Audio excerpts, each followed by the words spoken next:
So, what is human design? Human design, oh wait, alright. Human design is a system that combines your birth information, your astrology. It combines the chakra system. It combines the quantum physics. It combines the tree of life, the elements, everything. And the I Ching Book of Changes. It's an ancient book of texts of 64 hexagrams, and those hexagrams correspond to your 64 genes.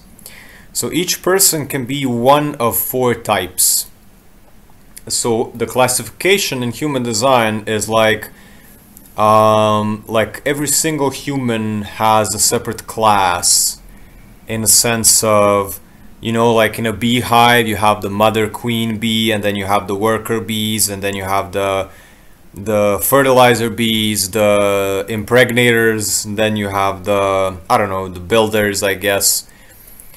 So humans are the same energetically. So there's 4 different types, 4 different classes, and those are the generator, the projector, the reflector, and the manifester. 70% of all people are generators, 1% are reflectors, 9% are manifestors, and 20% are projectors. Generators are like this energy builder, energy generator type. Generators are like the fireplace, they are like the steam engine trains, they are the life force of the planet, the energy, the creative energy, the sexual energy, the kundalini energy, the electromagnetic energy that gets everything moving or sustains activity. So generators are like this fireplace. They emit energy outwards into the environment.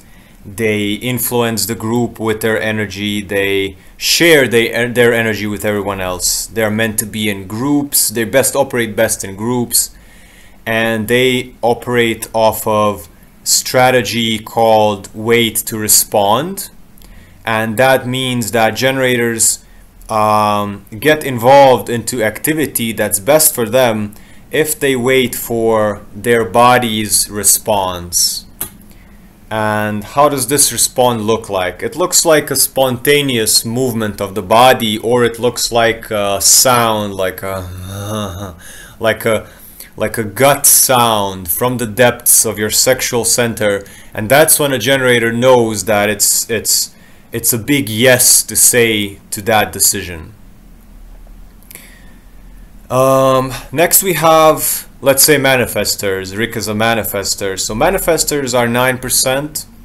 Their aura is not sharing. Their aura is sort of closed off, and it's repelling. So it's sort of like moving furniture around the room. And the strategy for a manifestor is to inform people about what's gonna happen.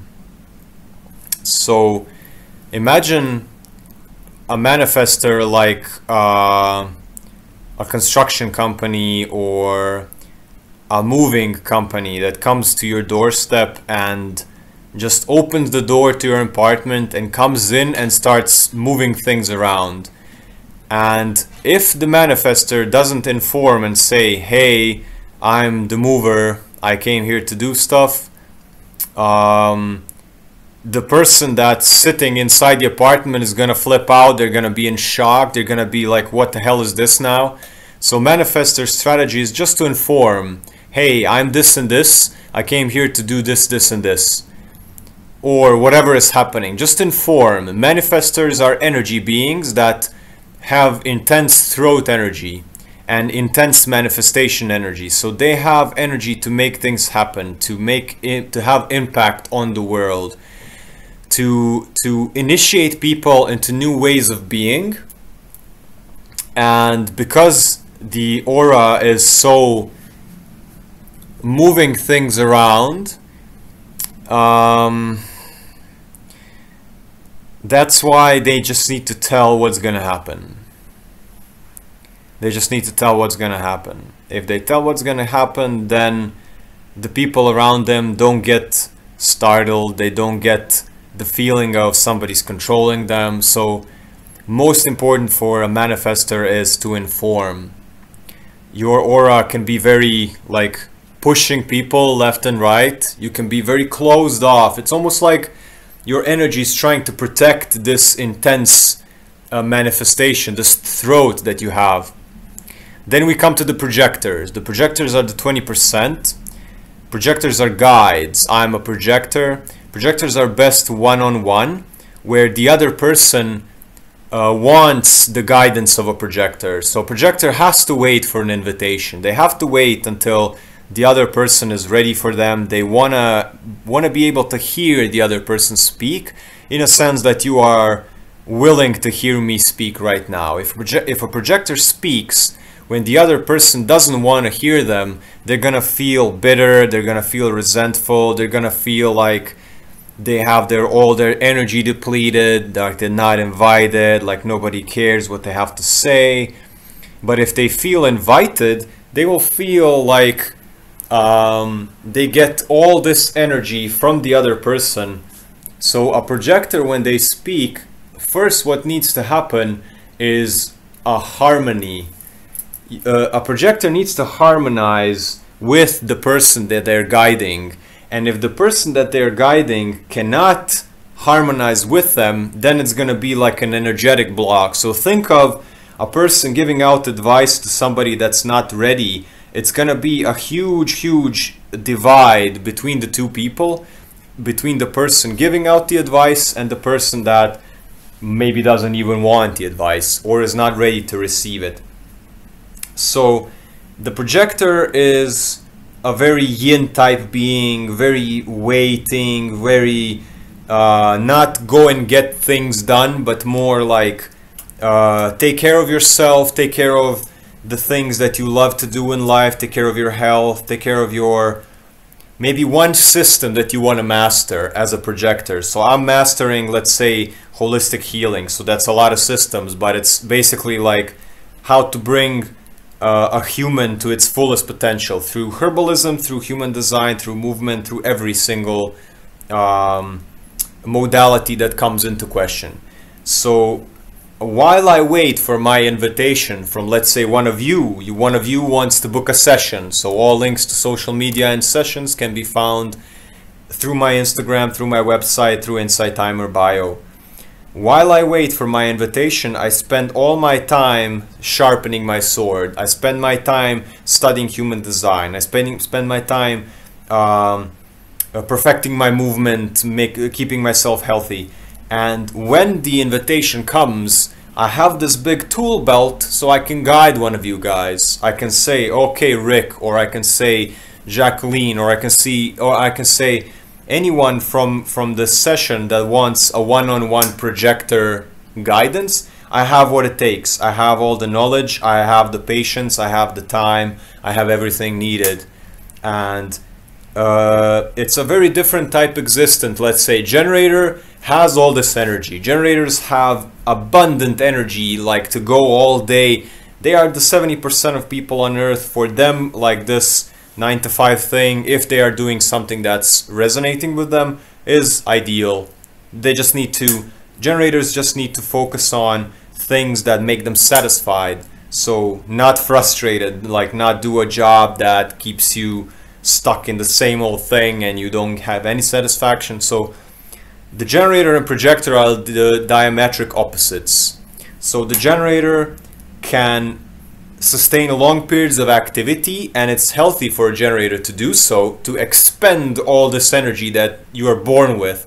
And a projector doesn't have all this energy, so they need to look for it, but not in a sense of where is the next energy, but in a sense of I have to cultivate my own space and wait for this energetic invitation.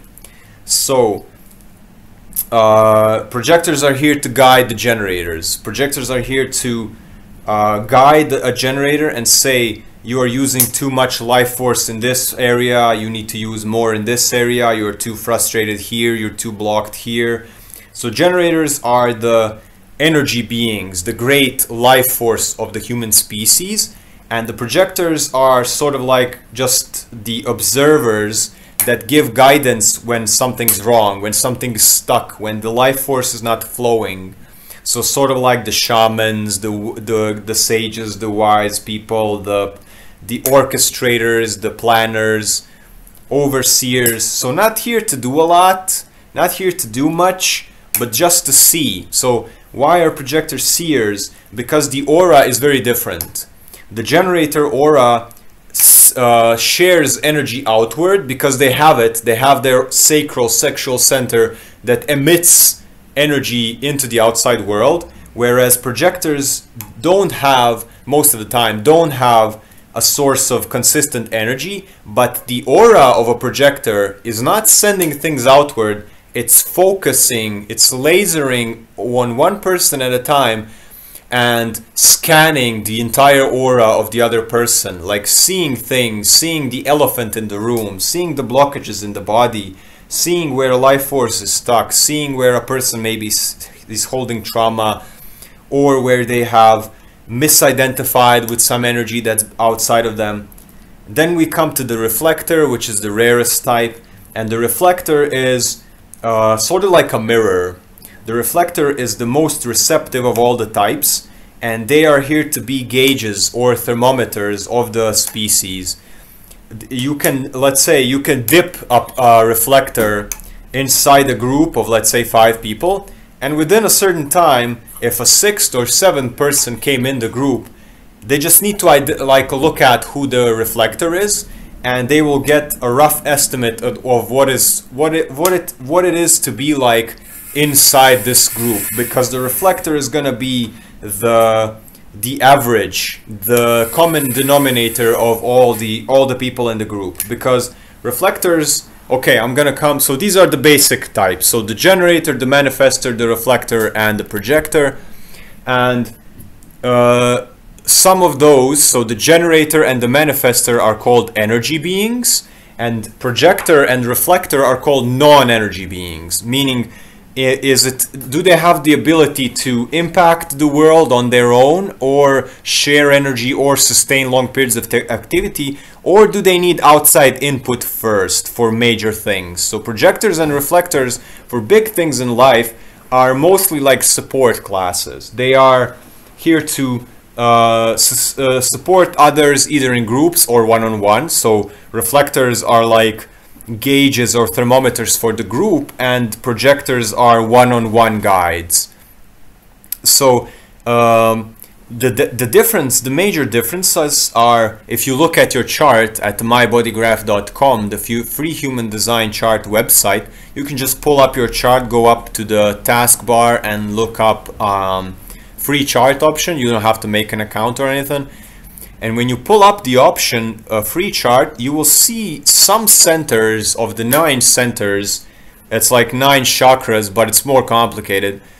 So out of those 9 centers, you can have either open centers or defined. So open centers are like open windows on your house, and defined centers are like transmitters of energy, like radio, like a fireplace, like a place where you have energy consistently. And the open centers are places where you don't have consistent energy, and when you can absorb energy from the environment and from the people around you. So as a person, each one has a different, each person can have any configuration of the centers, either open or defined. So the defined will be colored and the open will be white. So the defined colored ones are energy that you always have inside of you, whether you're on a mountain or whether you are with people or alone, or it doesn't matter. It's energy that's always consistently inside of you, going on and on and on and on. And open centers are places where you come inside the proximity of other people, where you have open and another person has defined. They are fueling you with their defined center. So for example, you can have an open head and your partner can have a defined head, and by definition, your partner is fueling you with their mental pressure. They're fueling you with their mental anxiety, with their questions, with their opinions, but also inspiration, good inspiration. Every open center is a double-edged sword. You can be influenced by good inspiration, good thoughts from other people, or you can be influenced by doubt and endless questions and how to resolve the mystery and worry and anxiety and whatever. Then you can have open solar plexus, so that's emotions. If you have an open solar plexus, most of the emotions you've ever felt in your life are not your own. You've actually been fueled by other people's emotions. If you have a sacral center defined, that means you're a generator. Generators are the only ones that have the sacral, and that's the sexual center, that's the creative center, that's the, doesn't mean that only generators are creative. I just mean that generators are the one that have this sacral buzzing always turned on, and that's their sustained life force. If, for example, you are a manifester or a reflector or a projector, you will not have the sacral center defined, and basically your sexuality is going to be determined by who you are with. If you're next to a generator, you'll be turned on by their electromagnetic energy. But if it's like two projectors, then it's always going to be like a waiting game for who's going to initiate things and things like that. Think of all this energy as electromagnetics. So think of attraction as electromagnetic energy. So certain centers are attracted to certain other centers. So I'm going to go through all the 9. So the 9 centers are root. The root center is the drive center. It's the adrenaline center. It's the drive to move forward. It's the thing that gets activated when you are in fight or flight mode. Then you have the spleen. The spleen is the oldest awareness center. It's the primal instinct, the animal instinct in the now. It's what animals have. It's what they use to survive. Then you have the solar plexus, which I just mentioned, which is the emotion center. So it's the center for mood, for food, for like melancholy and then enthusiasm. 50% of people on Earth have this center defined, and 50% of people on Earth have it open. The open people receive emotions, and the defined people produce emotions, like emotional factories. So people that are defined emotionally, they just have the emotional wave always inside of them, going up and down through the week, through the day, through the month, doesn't matter. And the big trap is thinking that other people produce feelings inside of you, like they are responsible for how you feel emotionally. But it's either you are in the 50 percentile of people that produce their emotions themselves, or you are in the 50% that has emotional solar plexus open, and then those people just absorb the emotions. They're not responsible for them, they're not to blame for others. So in both cases, decisions should not come from the emotions, and they should also not come from the mind. Then we come to, so we got sacral down, we got emotional solar plexus down, we got root down, and we got spleen. Next we have G center. The G center is like your body's GPS. Where am I going? Where have I been? What is my intention? What is my identity? What are my moral codes? Things like that, like higher principles, God, ethics, things like that, and behavior. And if you have it open, you might have a unstable sense of identity, unstable sense of what is your direction in life, what am I supposed to do, where am I supposed to go, am I ever going to find love, all these things. Then we have the heart center. The heart center is concerned with willpower and commitment and self-worth. So if you have a defined heart, that means you always have heart energy. That means you can keep promises regularly.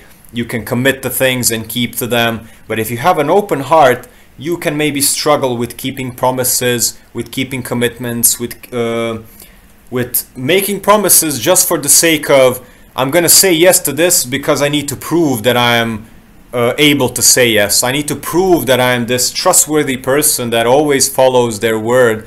But if you have an open heart, you need to be careful what you say yes to. If you're gonna commit to something, do you actually have the energy to go through with it, and therefore give the people the word that that's actually what's gonna happen? So it doesn't mean that you are a bad person if you have an open heart. It just means that you're sort of a person that needs to be more spontaneous, not make so much promises, and just accept that you're always gonna have maybe trouble with committing to things.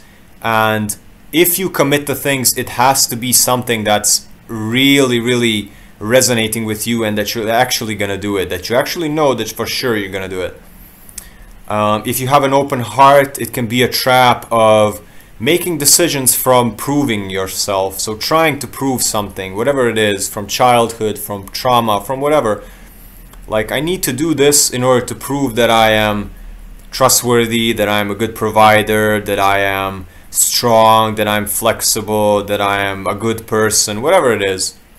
Then we have the throat center. And the throat center is the manifestation center. So the manifestors have usually a powerful center connected to the throat that fuels it, and projectors don't, and generators don't, and reflectors don't. So you can have a throat defined, but only if it's defined connected to, let's say, emotions, or connected to sacral, or connected to the heart center, is when you become a manifester or a manifesting generator. But if you don't, you won't have manifesting energy, and you will need to manifest through other people, not only by yourself. The manifestors are the only ones that are like the lone wolves, that don't have any certain condition except to tell people what's going to happen. But all other types need either assistance from others to manifest great things in life, or they need to wait until the buzzing becomes satisfactory. So for example, a manifesting generator is a subtype of a generator, and they need to wait, like a generator, they need to wait until they are in their satisfaction mode. So when they are buzzing with nice bubbly satisfaction energy, then they can speak about it and share more energy about it. So if you're a manifesting generator, please don't speak if you're frustrated. That's gotta be like the worst thing to share is frustration. If you're a generator, manifesting generator, please shut up, go do some lunges or whatever. Don't speak to people if you're frustrated and your chart says manifesting generator, because you will just share more of that. Just shut up and wait, and just wait. Where was I? Okay, so after the throat, okay, if you have a defined throat, you have a consistent way of expression. You have a consistent way of speaking, of conveying your messages, of manifestation. If you have an open throat on the other side, then you can be inconsistent in the way you speak. Sometimes your voice is pitch, the pitch changes, the rhythm changes. Sometimes you speak, you want to speak one sentence, but then something totally different comes out. You can mimic other people, you can imitate voices. Sometimes you are better with sign language, with speaking through energy. Maybe you sing sometimes, maybe you just send somebody a song or whatever. So many different ways of expression. And if you have an open center, any of the open centers are wisdom centers. So let's say you have an open throat and you hear someone else speak. You can be wise about if someone else is speaking from their center, if they're speaking from authenticity, if they're speaking from trying to prove, trying to get attention, or they are actually speaking from like their inner child, inner center, from their soul, from their ground. You can hear these things. So anytime you have an open center, that's a place of wisdom for you. That's a place where you learn from the world and where you can be a great, sort of like a guide or a master from that system. All the colored centers are what you are, and all the white centers are your places where you learn. They are the places where energy comes from the outside in, and you learn from the world from those centers. I'll get to your questions when I finish the basics. Then after the throat, we have the ajna. The ajna is the mind, or the third eye, and it's concerned with answers to the questions that the head, which is the last center, asks. So the head center asks all these existential questions. What happens when we die? Why was the past like that? What is going to happen in the future? It's very logical. It's very trying to make sense of the past, and it should. But the biggest thing with human design is that you need to decondition the mind and not make decisions from it. Not make decisions from the past, not make decisions from what's going to happen in the future, not make decisions from I should do this, I shouldn't do this, the news tells me this, my mom told me this when I was a kid, my partner tells me this, COVID says I shouldn't do blah blah or whatever. And because the mind can be changed, but the body has its intelligence since you were born. Your innate intelligence based on your type needs to be listened to if you want to live your life fulfilled and you want to live out your design to the fullest, like a very satisfied generator, like a very successful projector, like a very peaceful manifester, and like a very nicely surprised reflector.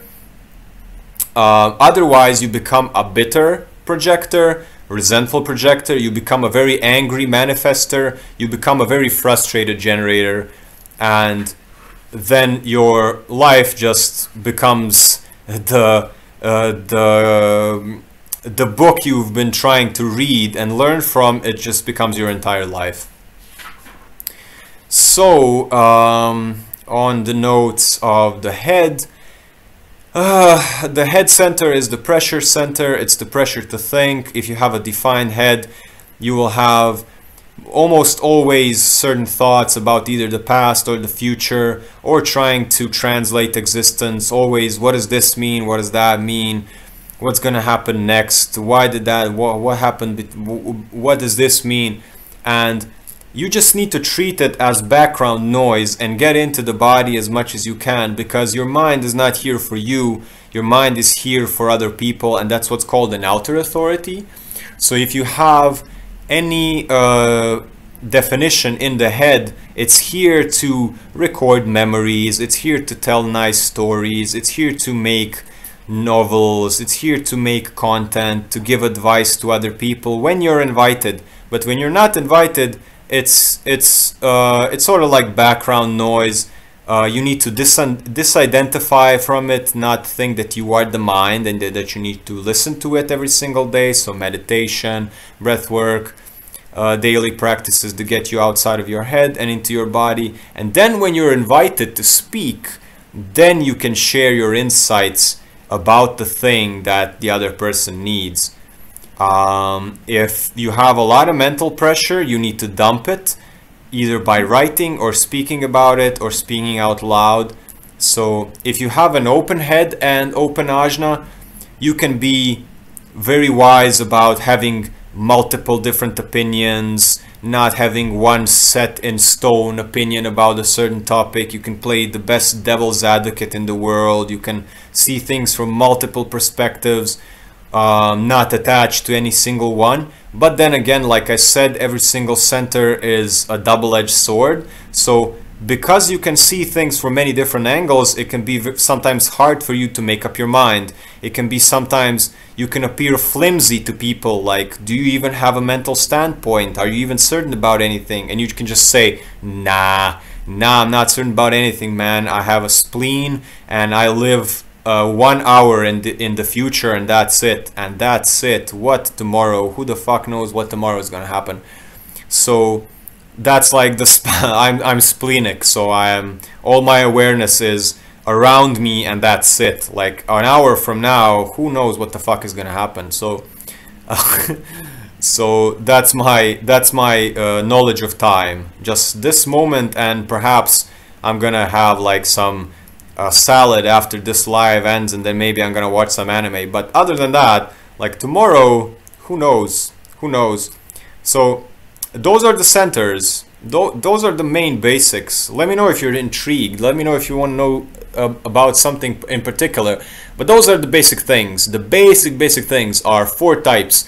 You can be a generator, a manifestor, a reflector, or a projector, and you have the 9 centers: root, spleen, sacral, emotional solar plexus, GPS center, heart center, throat center, ajna, and head. They're all connected, and you can have some of them open, some of them defined and colored in, and each person is very unique. We're not here to make decisions from the mind. We're not here to make decisions from the emotions, and human design shows you how to do these things, shows you everything in depth. If you would like a one-on-one session with me, because I'm a projector, I'm here to do these things, to look at you and hear you speak, and you can give me questions, and we pull up your chart, your human design chart, and we scan the whole thing, and I explain everything, all the centers, all the strategy, all the authority, all the numbers. You can get a free chart at mybodygraph.com. It's a free human design website.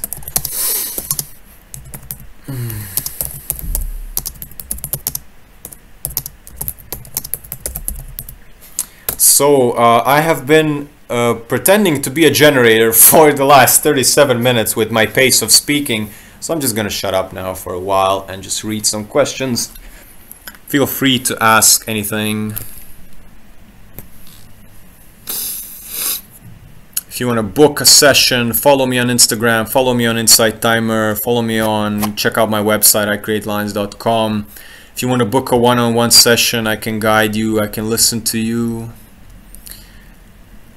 Okay, this has been a lot of fire and a lot of air. We're just gonna transition into a little bit of water and earth. So you're gonna feel a little shift in my vibe, but I need to compensate a little bit for a lot of fire and a lot of air that I've just done. So let's go down a bit. Subscribe, like, leave a comment, share your story below. Check out my audio courses: Human Design, Basics, Intermediate, Projector Masterclass, other Human Design that will come out. Check out the Elemental Balancing audio course. They're all available on the Insight Timer app, where you are also invited to join the course classroom. In there, you can ask questions and get direct voice messages from me, and also engage with other students, share your feedback and insights, and further your learning.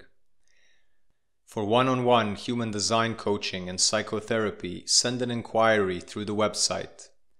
Join us on the Insight Timer live sessions, where we do fascia and qigong stress release classes. Check out my art and merch web shop full of my original designs ready to be printed on shirts, notebooks, and many other products. Download my free ebooks and join my newsletter to stay connected and get updates and content in your email. Everything mentioned is available at icreatelines.com. Peace, health, and abundance.